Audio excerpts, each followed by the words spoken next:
সম্রাট আলেকজান্ডার যখন মৃত্যুর শয্যায় উপনীত হয় তখন তিনটা ওসিয়ত করে গিয়েছিলেন। প্রথম ওসিয়ত ছিল, তার যারা চিকিৎসক ছিল বা ডাক্তার ছিল তাদেরকে বলা হয়েছিল যে তিনি মারা গেলে পারে তার কফিন যেন তারা বহন করে, যেন পৃথিবীর মানুষ জানতে পারে যে একটা মানুষের জীবিত বা বাঁচিয়ে রাখার জন্য পৃথিবীর কোনো শক্তি নাই। যত চিকিৎসাই করা হোক না কেন তারা বাঁচিয়ে রাখতে পারে কোনো মানুষকে, মৃত্যু অবধারিত।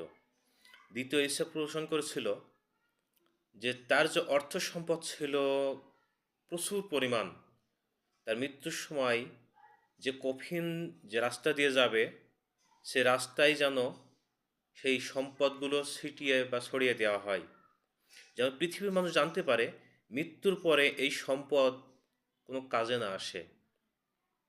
তৃতীয় একটি যে ওসিয়ত করেছিল সেই ওসিয়তটা হচ্ছে মৃত্যুর পরে তার কফিনের ভিতরে তার হাতটা যেন বাইরে রাখা হয়।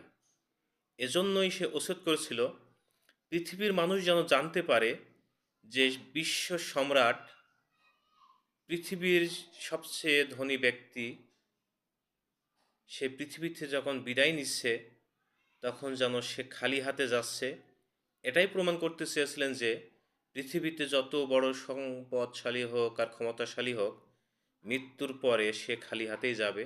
এটা থেকে যেন মানুষ শিক্ষা নিতে পারে।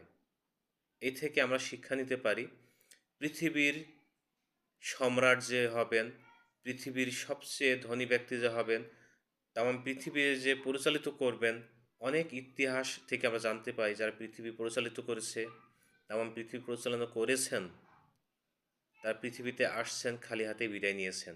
এ থেকে আমরা শিক্ষা নিই যেন মানুষের উপর কোনো জুলুম, অন্যায়, অবিচার পৃথিবীতে উচ্ছৃঙ্খল বা বিশৃঙ্খলা না সৃষ্টি করি, এবং সেই শিক্ষা নিয়েই যেন আমরা পৃথিবীতে চলি এবং পৃথিবী থেকে বিদায় নিই। আল্লাহ তাআলা যেন আমাদেরকে সেই শিক্ষার থেকে অনেক অনেক দূরে নিয়ে যেতে পারে, ইনশাআল্লাহ।